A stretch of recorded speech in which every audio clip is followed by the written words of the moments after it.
Oi pessoal, hoje eu vou falar sobre As Três Marias, de Raquel de Queiroz, publicado em 1939. O enredo vai tratar de três meninas, que as três são chamadas de Marias. É a Maria da Glória, Maria José e Maria Augusta. E Maria Augusta é quem vai narrar a história. São três meninas que se conhecem em internato de freiras, mantido por freiras em Fortaleza, quando elas tinham uns 11, 12 anos. E a gente vai acompanhar essas meninas no internato, mais ou menos uns 40% do livro é no internato e o resto vai ser alguns anos ali depois que elas terminam a escola. Eu até resenhei pro canal recentemente um livro que tem algumas semelhanças no enredo, que é As Meninas da Lady Fagundes Telles, né, que são três meninas, né, que se conhecem no internato. Na verdade não é um internato ali, é uma pensão mantida por freiras, mas é um livro bem diferente, né, ali vai ser uma história que vai se passar em São Paulo, aqui em Fortaleza. E aqui as meninas se conhecem bem mais novas e a forma como o livro é narrado também. Aqui é um romance mais... uma narração assim mais tradicional, em primeira pessoa, né, que é essa Maria Augusta que vai narrar.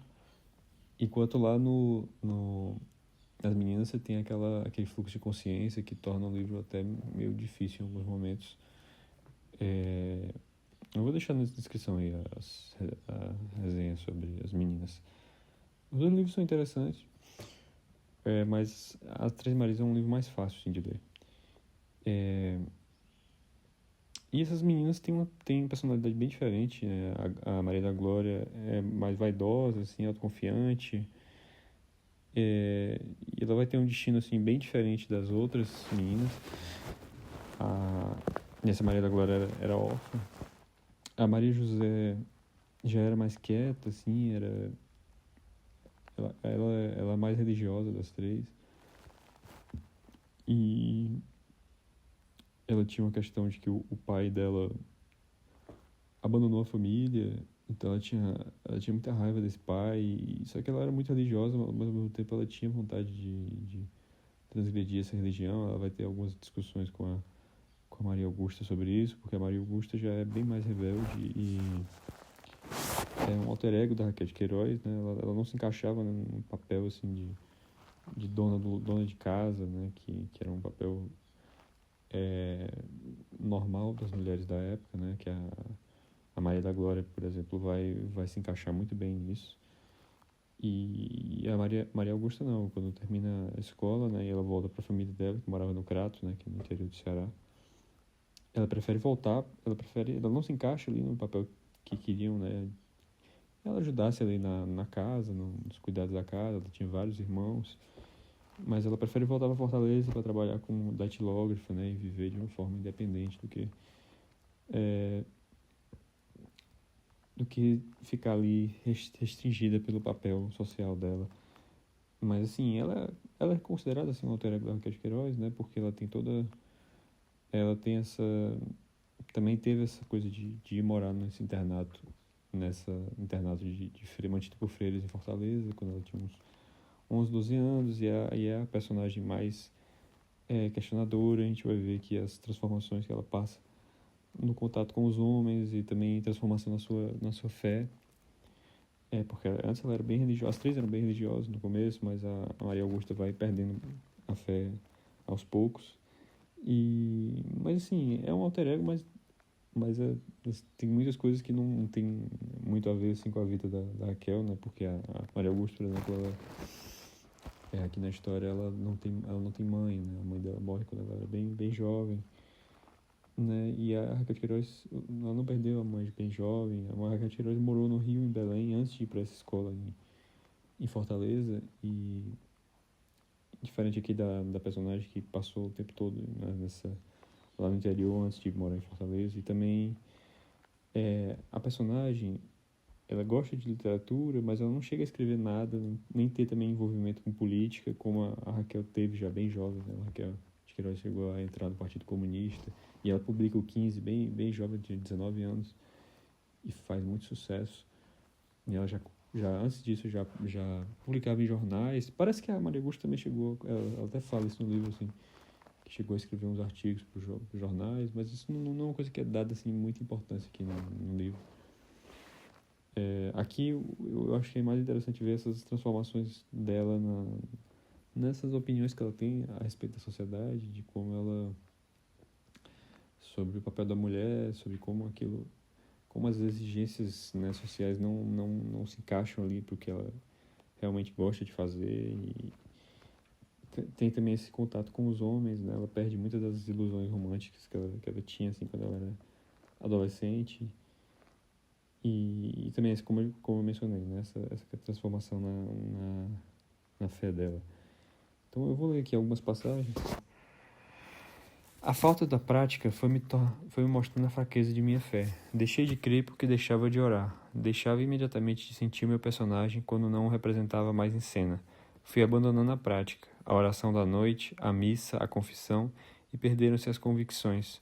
Tentei segurá-las, talvez me doesse um pouco sair da trilha em que as outras andavam. Perdi aquele apoio místico que é como as muletas morais de muita gente. Mas não lutei muito, ou não lutei nada. Deixei a crença me fugir do coração como um pouco de água livre me escorrendo pelos dedos. Porque ela falava que antes, quando ela estava no internato das freiras, né, você tinha toda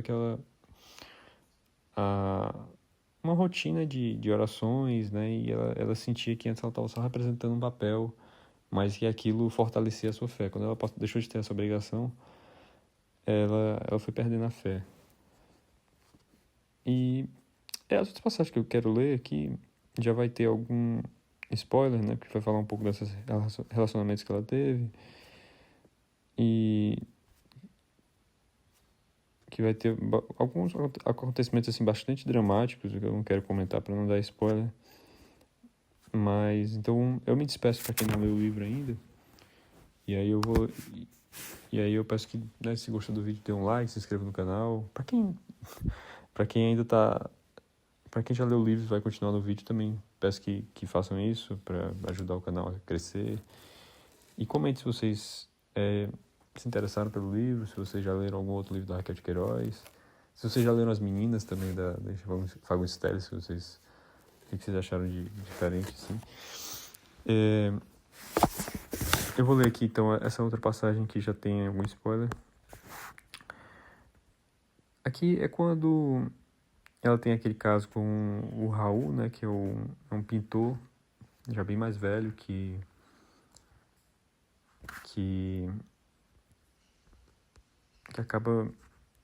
ela acaba tendo um caso com ele, ele já era casado.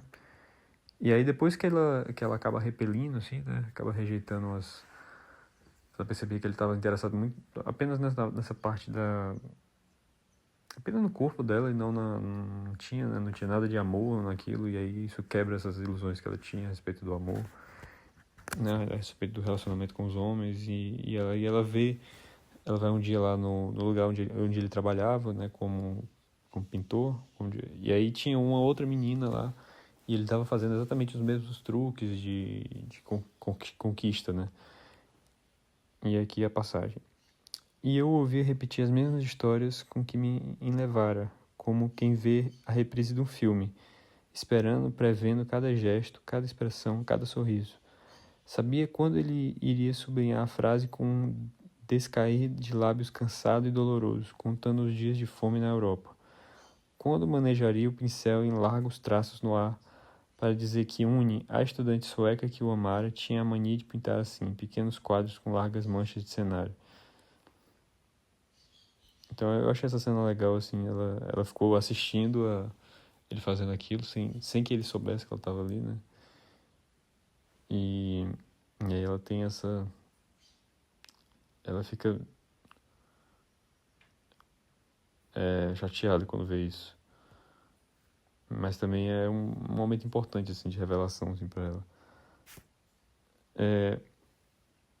Aqui, uma outra passagem, depois do suicídio do Aloísio, que era um menino que ela era amiga dele, e aí, depois que ele morre,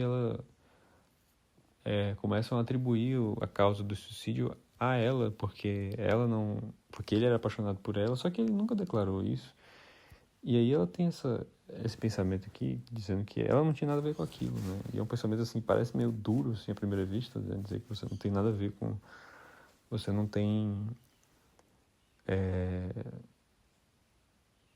Que você não poderia ter feito nada, né? Para ajudar aquela pessoa, né? Que ela fez aquilo por conta própria mas tem bastante sentido, assim, a forma como ela pensa, porque ele, na forma como ele morreu, ele escreveu uma carta também. Ele acabou levando ela para junto dessa confusão, né? Muitas pessoas começaram a falar mal dela, da família dele, dizendo que ela era ela que desencaminhou ele. Uma tia ficou falando lá que essa menina era do Satanás, uma coisa assim, porque ela não era religiosa, e aí acabou levando esse menino para esse caminho também.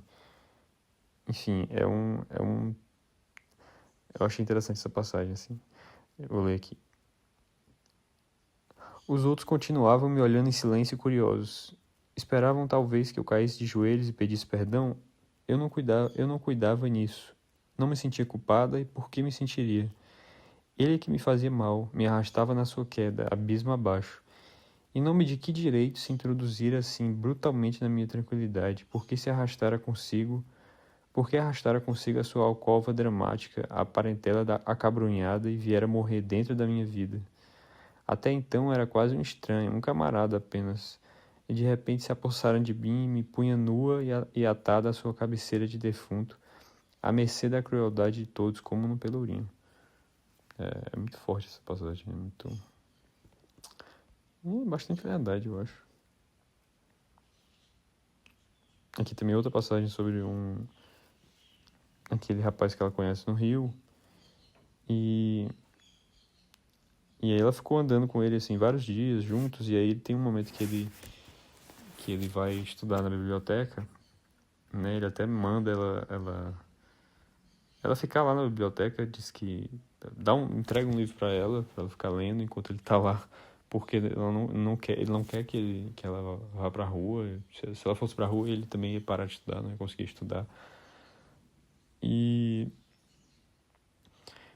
aí quando ela vê isso, embora ela aqui no livro ela não faz nenhum comentário assim criticando ele por ter feito isso, né, por ter mandado ela ficar lá, mas quando ela fica vendo ele estudando, e aí vê ele calado, estudando, fazendo outra atividade, ela vê que, na verdade, ele é um estranho para ela.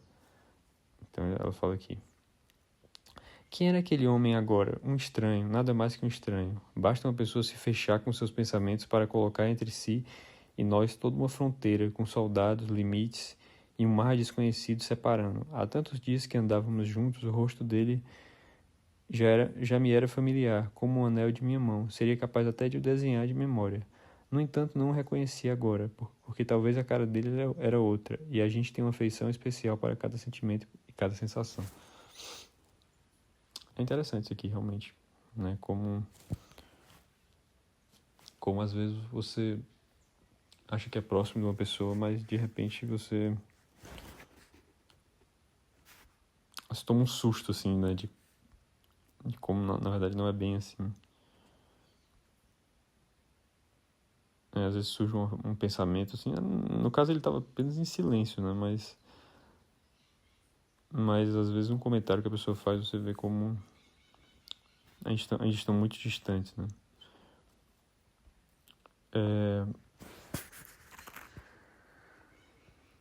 Tem uma outra passagem aqui, que é uma discussão que ela tem com a...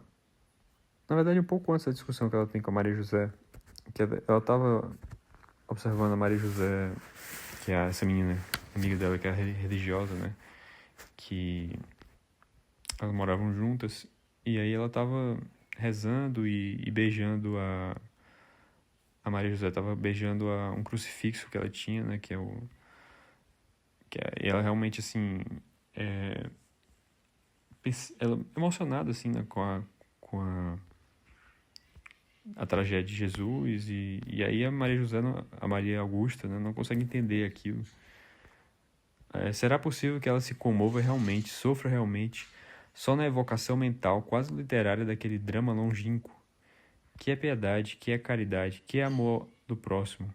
Que é que nos dói na dor alheia? Qual a impressão que verdadeiramente nos causam os sofrimentos dos outros? Por mim, penso que eles só têm importância para nós quando assumem um aspecto direto, imediato, físico, quando se veem.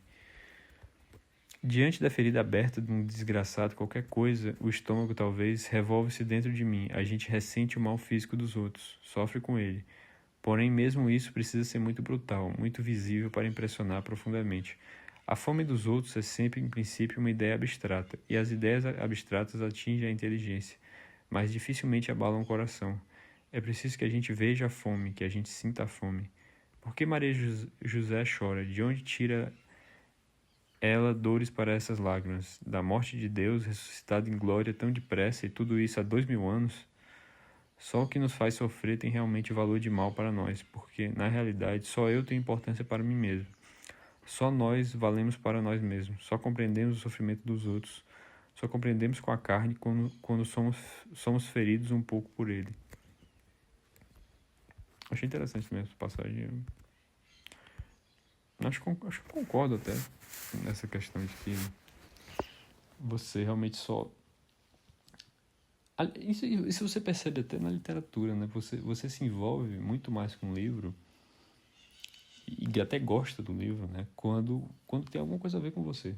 Quando você consegue se identificar de alguma forma com o personagem e com algum sofrimento do personagem, com algum pensamento do personagem, né? E é uma coisa realmente muito autocentrada, assim. Por mais que a literatura seja uma das vantagens que as pessoas geralmente falam, né? Que é essa questão de você entrar em contato com os pensamentos de outras pessoas, né? Começar a ter mais empatia e tudo mais, mas eu percebo por mim mesmo, assim. Os livros que eu mais gostei foram os que eu consegui me identificar de alguma forma com alguma situação do personagem, com... Os livros que eu mais gostei, né? Eu consegui ver algum tipo de conexão, assim, né? Não bastava simplesmente o autor ter escrito bem a história, né? Tem uma linguagem bonita, mas para realmente virar um dos seus livros preferidos, tinha que ter alguma coisa, algum ponto de contato, assim, com você, né? E a mesma coisa em relação a esse sofrimento real, assim, né? Diferente de histórias de livros, né? Você realmente só se conecta mais quando tem alguma coisa a ver com a sua vida, quando está minimamente próximo. Então, pessoal, era essa passagem que eu achei assim, mais interessante de falar. Então, até a próxima resenha, pessoal. E peço que dê um like e se inscreva no canal. Até a próxima, pessoal.